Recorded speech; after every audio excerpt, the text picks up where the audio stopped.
More troubling than his failed intimidation was the fact that his actions were a reflection of a far deeper societal issue, one that had been perpetuated for years. He had assumed a sense of authority over Amanda, not because of the badge she wore, but because of her appearance, and in that moment, he realized the weight of his own bias.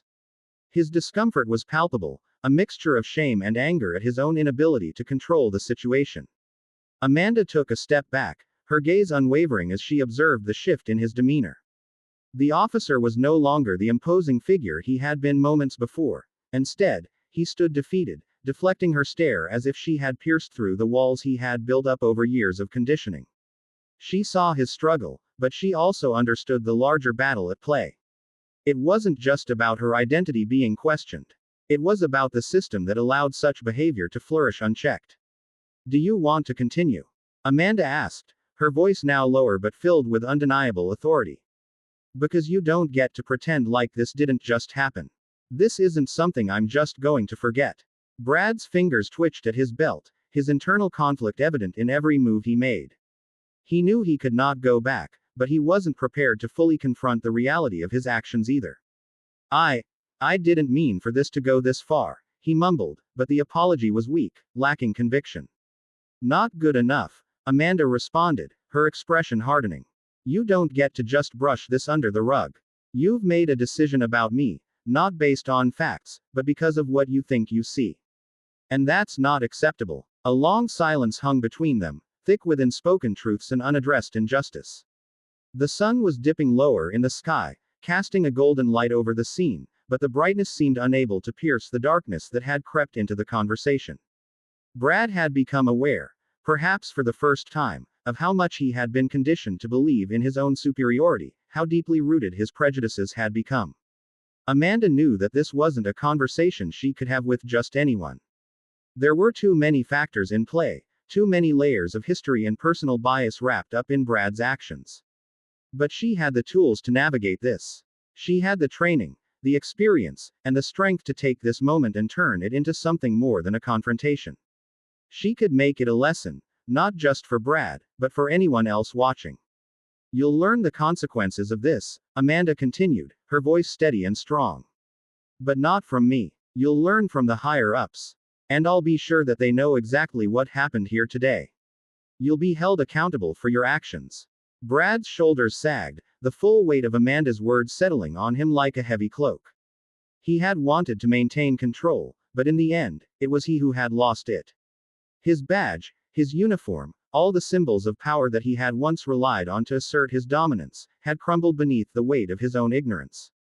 Amanda turned away, signaling that the conversation was over. There was nothing left to say. Brad stood in place, still gripping his belt, his mind racing as the magnitude of what he had done began to sink in. Amanda knew she couldn't change him in one moment, but she could expose the cracks in his armor and force him to see the reality he had been blind to for so long. As she walked away, Amanda couldn't help but feel the lingering sense of unease. This was far from the first time she had encountered prejudice in her line of work, and it certainly wouldn't be the last. But what had happened here today wasn't just about Brad. It was about the systems that enabled him, the people who turned a blind eye to his behavior, and the countless others who would continue to suffer because of it. Amanda's steps were purposeful as she made her way back to her car, the weight of the day's events pressing down on her. She had stood her ground, faced down injustice, and confronted it head on. But she also knew that real change wouldn't come from one person standing alone. It would come from the collective force of individuals who refused to tolerate discrimination, who refused to let systems of power go unchecked. As she reached her car, Amanda took a moment to breathe, to gather herself. She had done what she needed to do, but the fight was far from over.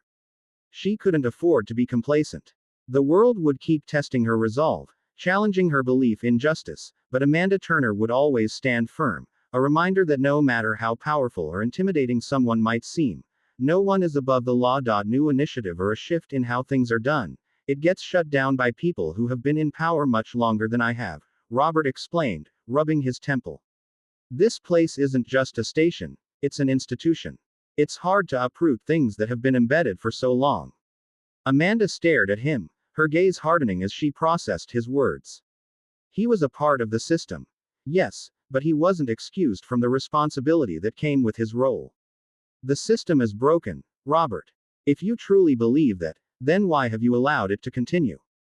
If you're so aware, why have you not taken the steps to make real change? Robert stood still for a long moment, the weight of her words hanging in the air. I know, he said quietly, finally meeting her eyes. But change is slow, Amanda. You're asking for things that take years to turn around. I've spent decades trying to make things right, and it always feels like 2 steps forward, 5 steps back. It's not easy. Amanda's lips pressed together, her patience thinning. Then why are you still a part of this? If you can't fight for what's right within your own precinct, you're part of the problem too, Robert. He flinched, his fingers tightening around the edge of his desk. I've tried. You have no idea the battles I've fought behind closed doors. But the truth is, those in power will always prioritize their own interests over the well-being of the people they're meant to protect.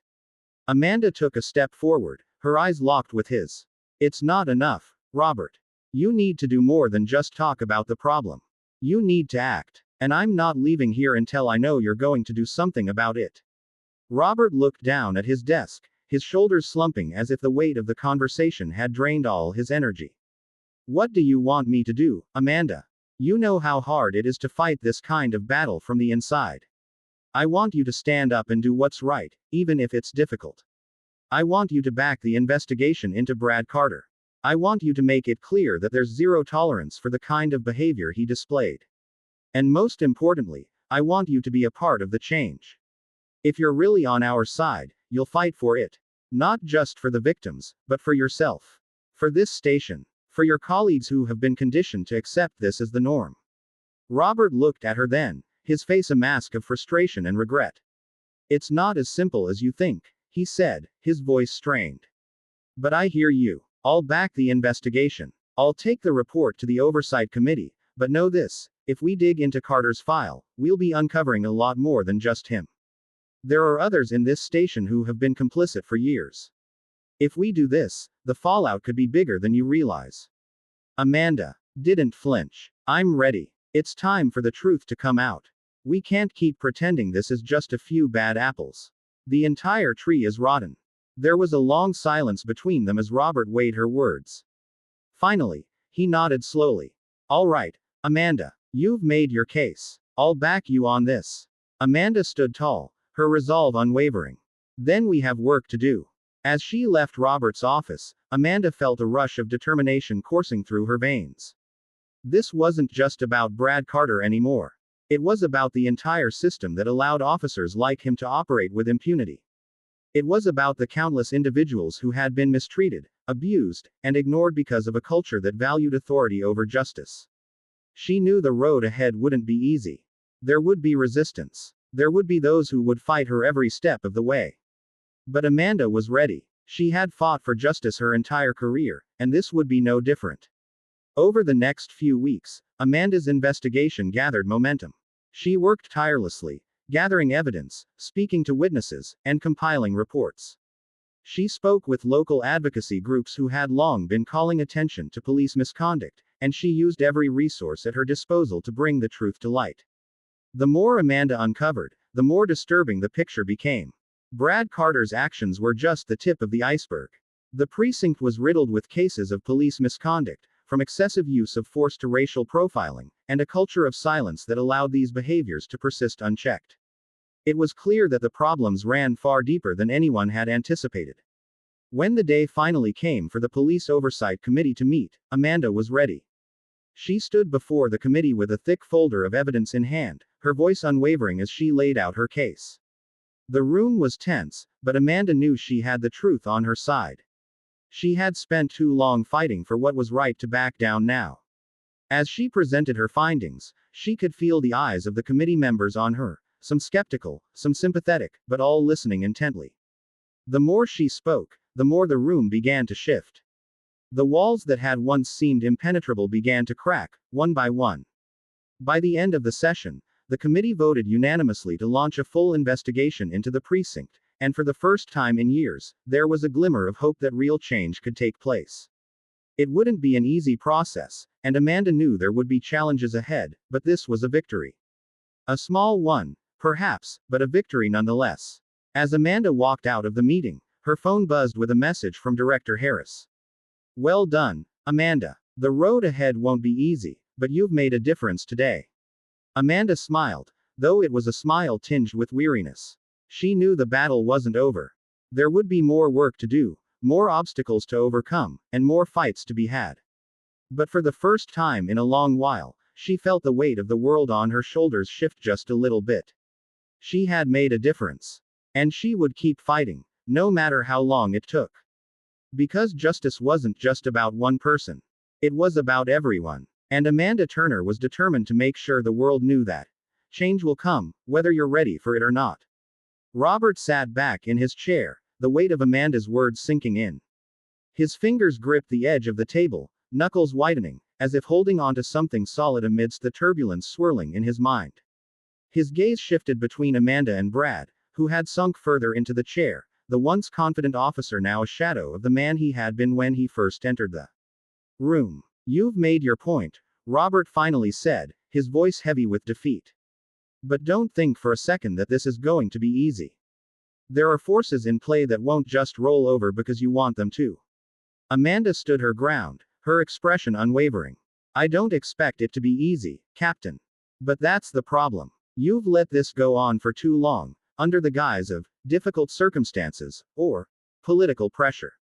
Change is hard, but if you don't start now, it won't just be Carter who's held accountable, it's the entire system, and you, as its leader, will have to answer for it too. The silence that followed was thick, oppressive. Robert looked down, clearly conflicted. He had seen this kind of situation before, and he knew how quickly things could spiral out of control when the system was pushed too far. But Amanda was right. The weight of the truth was undeniable. The issues that had been buried for years were now demanding to be addressed. He couldn't pretend any longer. I'll initiate the investigation, Robert said finally, his voice quieter, but resolute. But you should know, there will be resistance. From the top down. People who will push back against any change. Amanda gave a slight nod. I expect nothing less. But that resistance only proves how deep the problem goes. And it's only by addressing it head on that we can ensure this never happens again. She turned to Brad, her gaze cold and stern. You may have been trying to do your job, but your job isn't to judge based on assumptions or personal biases. And your failure to follow protocol has consequences that go far beyond a single encounter. Brad's face flushed with shame. He opened his mouth to respond, but the words faltered in his throat. There was nothing left to say. Amanda had exposed the cracks in his armor, and he knew it.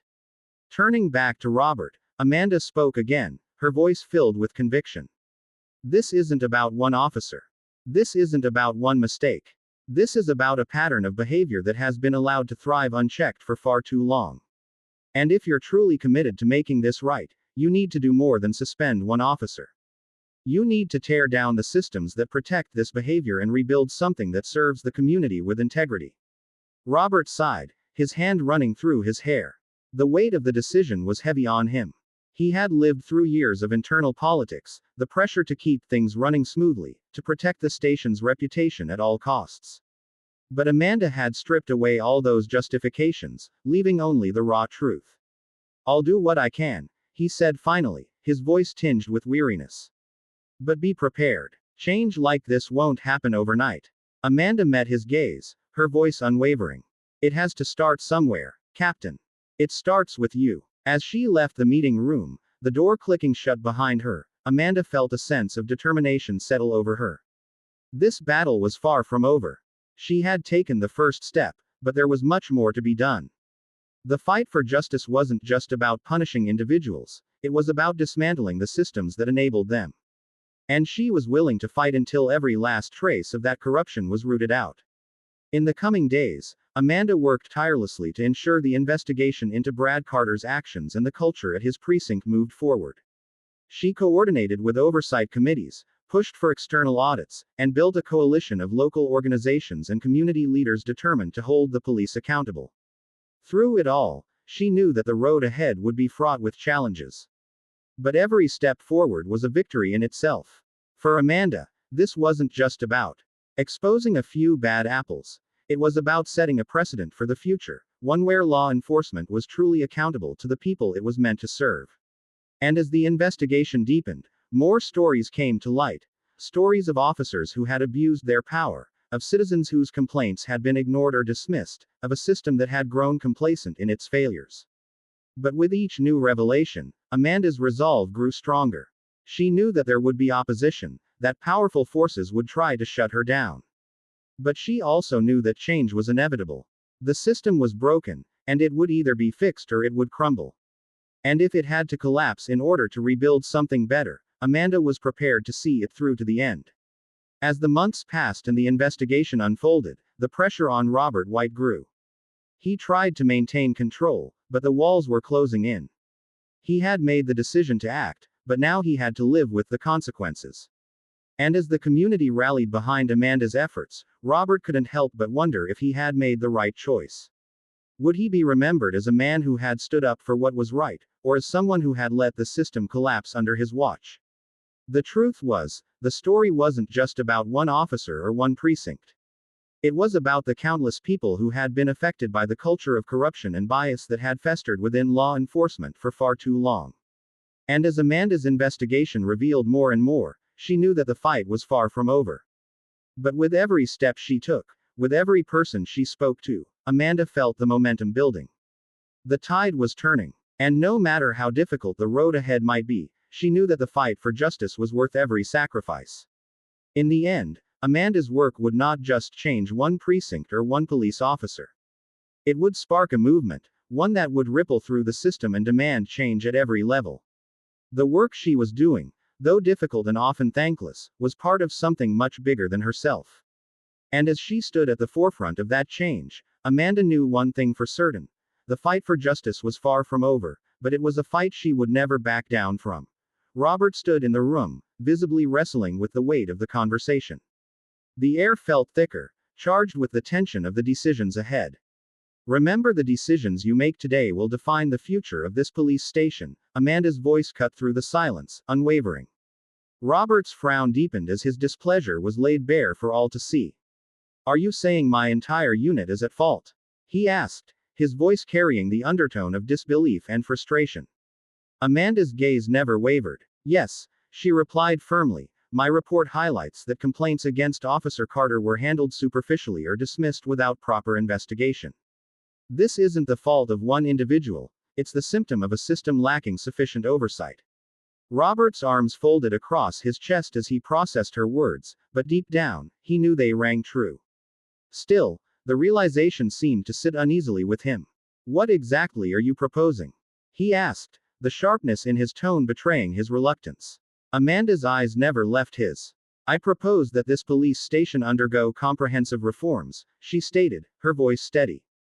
That includes a mandatory anti-discrimination training program, the establishment of an independent oversight board to handle civilian complaints, and a zero-tolerance policy for abuse of power. Robert sighed, the weight of what she was suggesting becoming apparent. What you're proposing will take significant time and resources, he observed, a statement rather than a question.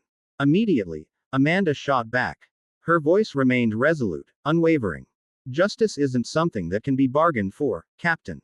If these changes aren't made, the station's reputation will continue to erode, and the consequences will be far worse than you imagine.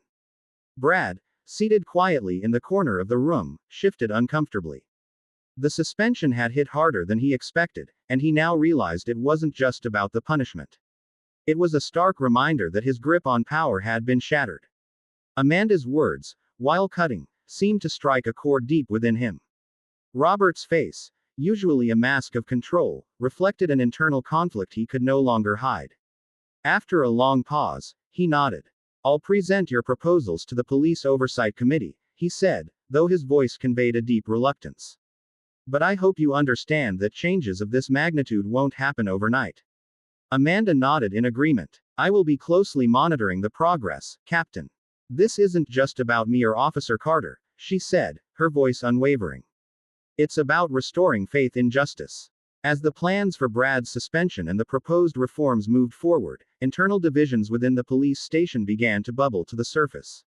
A faction of veteran officers, led by Sergeant Paul Reeves, openly opposed the measures. They argued that the reforms would weaken police authority and undermine operational efficiency. At an internal meeting, Paul stood up, his voice sharp and accusing. "We don't need lectures from outsiders like Amanda Turner," he said, his tone dripping with disdain. "They don't understand the real pressures we face every day. If this continues, we'll lose all our power." Several officers around him nodded in agreement, their expressions grim. The tension in the room grew palpable, and Captain Robert White, who usually maintained a neutral stance, found himself at a crossroads. Amanda, observing the growing divide, understood that implementing the reforms would be no easy task. But she wasn't backing down. In the weeks that followed, Amanda took action. She reached out to community organizations to rally support, attending public forums to call on residents to demand accountability from the police system. Victims of past misconduct began sharing their stories, creating a groundswell of public pressure that grew stronger by the day. Amanda didn't wait for the political or institutional inertia to slow her down. She immediately began a detailed analysis of the documents related to Brad Carter and the unit he worked in. The pages of reports, internal memos, and electronic data from FBI Director David Harris not only confirmed Brad's misconduct but also uncovered a darker, more systemic issue.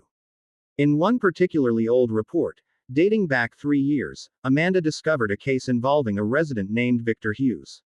Hughes had accused the police, including Brad, of using excessive force during a pursuit. The complaint had been dismissed due to a lack of evidence. But what struck Amanda was Hughes's testimony. It contained precise details of the office's actions, including threatening language used by Brad. As she dug deeper, Amanda found more troubling evidence. One of Brad's colleagues, Officer Gerald Adams, had written an internal report about the incident, but that report had later been altered. The original version had mysteriously disappeared, raising alarms. Further digging revealed a pattern of similar complaints involving Brad's team during the same period. The victims were disproportionately from minority groups, and the official reports were consistently incomplete or doctored. No disciplinary action had ever been taken. Amanda's suspicions were confirmed when she found an old email from Sergeant Paul Reeves, who had been Brad's supervisor at the time. In the email, Reeves instructed the team to align their statements before filing reports on the Hughes incident, clear evidence of a coordinated cover-up. Amanda knew now that Brad wasn't the only one responsible. He was part of a system that enabled and concealed widespread misconduct. She contacted Director Harris, proposing that the investigation be expanded to include not just Brad, but his entire team. Harris agreed, and full support was promised to gather the additional evidence necessary. Meanwhile, the pressure on Brad intensified. He knew the walls were closing in. His past transgressions couldn't remain hidden forever, and the colleagues who had once supported him were now distancing themselves, eager to shift the blame onto him. He was faced with a difficult choice: stay silent and accept being made the scapegoat, or cooperate with Amanda to expose the full extent of the wrongdoing. Amanda knew that expanding the investigation would encounter fierce resistance. From political pressure to pushback from insiders, she braced herself for what lay ahead. But she remained resolute. The truth had to come out. Not just to resolve this case, but to set a precedent for systemic change across the force. The expanded investigation soon gained the attention of the entire community. Civil rights organizations, local media, and social activists rallied behind the cause, demanding transparency and accountability from the police station. In an attempt to quell the mounting public pressure, Captain Robert White decided to hold a public meeting at the station. Community members, civil rights representatives, and the press were all invited to attend, and Amanda was asked to speak as the FBI agent directly involved in the case. The meeting room was packed, a mix of curiosity, skepticism, and anger in the air. When Amanda stepped up to the podium, she felt the weight of every eye in the room upon her. Her demeanor was confident, but her words carried a gravity that demanded attention. "Thank you all for being here today," Amanda began, her voice clear and deliberate. "I'm not here just as an FBI agent, but as a member of the community. Someone who believes that justice is not a privilege, but a fundamental right for everyone."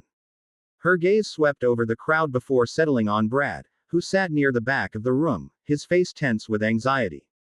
"What happened this past week was not an isolated incident," Amanda continued, her voice steady. "It reflects a deeper issue, one not just at this station, but within the entire system. And this problem cannot be resolved by blaming a few individuals. We need systemic change, starting with the acknowledgement that what has occurred is unacceptable. Amanda turned toward the police officers seated at the back of the room. I know many of you joined this profession to protect and serve, but we cannot truly do that unless we confront our own mistakes, she said. This isn't just the responsibility of the police force. It's the responsibility of all of us, the community, leadership, and those at the helm of the system. If we want to build a fairer society, change must begin with us, here and now. The room fell into silence. All eyes turned to Brad, who was visibly shaken. Finally, after a moment of hesitation, Brad stood up. His voice was quiet but sincere. I want to apologize, he said, his hands trembling. First to Agent Turner, for my unprofessional and prejudiced behavior, and to this community for the mistakes I've made. Before he could continue, an older man from the crowd stood, his voice filled with anger. Apologize. The man spat. Do you think an apology can erase what you've done to us? I was one of your victims 3 years ago when you abused your power, just because I stood in front of my own house. The room erupted into murmurs, the anger palpable. Brad took a step back, visibly shaken by the confrontation. But Amanda remained calm, raising her hand for silence. This is exactly why we need change, Amanda said, her voice steady and resolute. Misconduct doesn't just harm individuals, it erodes the trust of an entire community. But to rebuild trust, we need more than words. We need action. Turning back to Brad, she added, if you truly want to make amends, you must do more than apologize. You need to prove you're willing to change by taking action for this community. Brad remained silent for a moment, but deep inside, he knew she was right. Finally, after what felt like an eternity, he lifted his head, meeting the eyes of the crowd. You're right, he said, his voice steady. An apology isn't enough. I'll prove it with my actions. Let me make it right by serving this community, the same one I've hurt. The response was mixed. While not everyone was ready to forgive, a few softened their expressions. It wasn't enough to erase the damage, but it was a start. A step in the right direction. And though it would take time, Amanda knew that the real change had only just begun. The hard work, the struggle, and the fight for justice would continue long after the meeting ended. But for the first time in a long while, there was hope.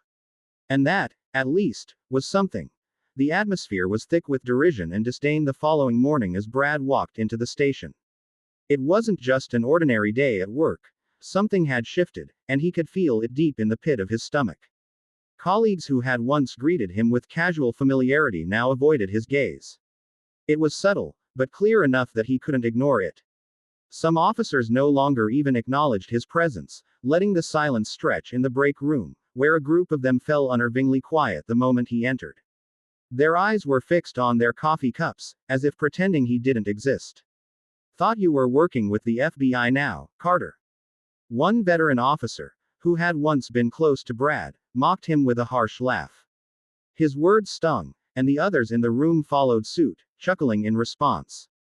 Brad didn't respond. The hurt was there, but so was the understanding. He knew that admitting his mistakes and committing to change wouldn't be easily accepted, especially not by the people who had known him for so long. He had known them as friends, partners in the same fight against crime, and they had known him as someone who would back them up no matter what. To them, his shift in allegiances, his new path of accountability, had to be a betrayal. But Brad understood the truth now, and he couldn't return to the person he once was. The public meeting had left a profound impact, not only on the community but on the entire police force. Brad Carter's public admission, combined with pressure from public opinion and Amanda Turner's unwavering determination, marked a critical turning point. But Amanda knew, deep down, that words alone wouldn't be enough to bring lasting change. True action, real and sustainable change, was what truly mattered in the long run. Following the meeting, Captain Robert White found himself with no choice but to initiate sweeping reforms at the station. There was a clear need for change, and the community's pressure, coupled with the support from external organizations and the Oversight Committee, made it impossible to ignore. Several key measures were swiftly implemented. The first was mandatory training programs. Every officer, from the lowest to the highest rank, was required to attend training on anti-discrimination and professional conduct. These sessions were conducted by independent experts to ensure transparency and objectivity, and there was no room for resistance. Officers had to engage with the training, whether they liked it or not. The second measure was enhanced oversight. An independent oversight board was created, made up of community members, human rights attorneys, and law enforcement experts. This board would review all complaints of misconduct and make recommendations to the station leadership, ensuring that no officer could slip under the radar. Third, a zero-tolerance policy was introduced, meaning that any abuse of power or discriminatory behavior would result in immediate disciplinary action, including dismissal if necessary. Despite the initial resistance within the ranks, the community's support of these reforms was unwavering. Captain Robert White, though initially reluctant about the scale of these reforms, began to shift his perspective. He saw Amanda's relentless dedication, not only in overseeing the progress of the reforms but also in her ongoing work with the community to maintain transparency. Brad's genuine attempts to serve the community and his participation in the training sessions, though met with mockery by some, began to influence Robert. In a private conversation, Robert confided in Amanda. "Do you know why I've always been cautious about big changes?" Robert asked, his voice low, almost hesitant. "I've seen too many reforms turn into jokes, because of a lack of genuine commitment." Amanda's response was firm, her eyes resolute. "Change is never easy, Captain, but that doesn't mean we shouldn't try. What I need from you isn't just agreement, it's partnership." Her words, combined with early positive outcomes from the reforms, began to inspire a change in Robert. He couldn't ignore the results and the commitment Amanda brought to the table. During a team meeting, he addressed his officers, saying, "We cannot continue down the same path if we want to rebuild trust with the community. We must start with ourselves. I will stand with you in making this happen." From that day on, Robert became an active ally in supporting Amanda's drive for systemic change. Amanda didn't stop at simply proposing reforms. She knew that without rigorous oversight, these changes could easily be brushed aside, becoming nothing more than empty promises. She participated in regular meetings of the Oversight Board, providing sharp insights and demanding detailed reports on the progress of the reforms. During one meeting, a senior officer tried to downplay ongoing issues. "Everything is running smoothly," he said, his tone dismissive. Amanda interrupted him. "Smooth isn't the goal," she said, her voice unwavering. "The goal is to build a system where everyone feels protected and respected, regardless of their background. We can't call this a success just because there are no new complaints.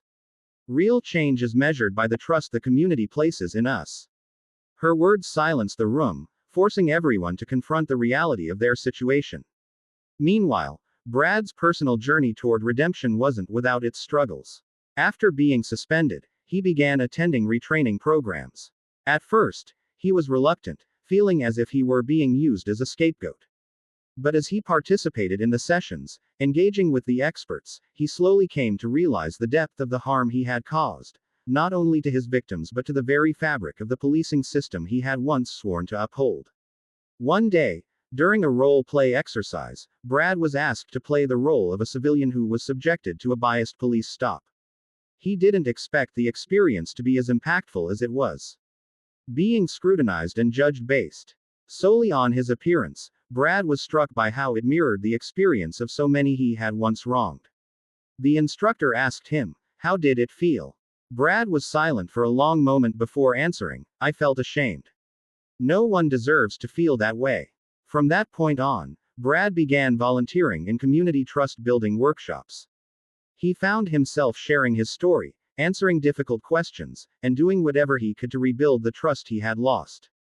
During one such workshop, a young boy raised his hand.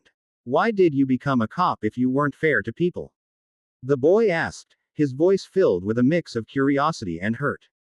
The question left Brad speechless for a moment. He gazed into the child's eyes, full of sincerity. "I was wrong," Brad admitted. "But I'm trying to make it right. And I hope that one day, officers like me won't make you afraid anymore." 6 months after the reforms were put into place, the station began receiving positive feedback from the community.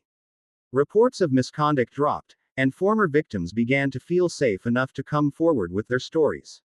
Despite the improvements, Amanda remained vigilant. She knew that early results didn't guarantee long-term change. She continued monitoring progress, listening to concerns, and demanding transparency from those in charge. Brad's journey, though difficult, proved that change was possible. On multiple occasions, he was mocked by his former colleagues for his newfound dedication to community outreach. Trying to be the people's hero now, Carter. One officer sneered. They'll never forgive you. Brad simply smiled. I don't need forgiveness, he replied. I just need to do what's right. The road ahead wasn't easy. Resistance remained, especially among veteran officers who, feeling the weight of the changes, resigned in protest, unwilling to work in an environment they felt was overregulated. Amanda didn't see this as a failure, though. She knew that reforming a broken system often meant making tough decisions and accepting the cost of progress. Over the months that followed, the atmosphere at the station began to shift. Anti-discrimination training, once viewed as a chore, gradually became an opportunity for officers to reflect on their approach to their work. Brad Carter, once at the center of controversy, demonstrated his transformation by actively engaging in community service initiatives. He supported youth programs, collaborated with local nonprofits, and worked tirelessly to improve the relationship between the police and the community they served. One day, at a community event, Brad stood before a group of teenagers. I've made a lot of mistakes, he said, his voice steady. Mistakes I thought were small, but they left a big impact on others. What I've learned is that it's never too late to change, as long as you're willing to admit you were wrong. Brad's words were not just an apology, they were a commitment to change, a symbol of learning and redemption. While he understood that regaining the community's trust would take time, he was prepared for the journey. Amanda continued to oversee the progress of the station's reforms. She was a constant presence, asking hard questions and holding everyone accountable. One day, during what would be her final meeting with Captain Robert White, he looked at her with a mixture of respect and weary admiration. You don't stop, do you, Turner? He asked. Amanda smiled faintly. No, Captain, she replied. I don't stop, because there's still so much more to be done. Justice doesn't just happen. It needs people to stand up for it. The meeting ended, and Amanda walked out of the police station for the last time. The late afternoon sun shone down, casting a warm light on her determined face. She knew that this was just one chapter in an ongoing fight. The reforms at the station were just the beginning. There were countless other places that needed change, and many more victims who still needed to be heard. As she passed by a park on her way out, Amanda noticed Brad, along with a group of younger officers, working with local youth to transform a graffitied wall into a bright mural. She approached them, catching Brad's eye.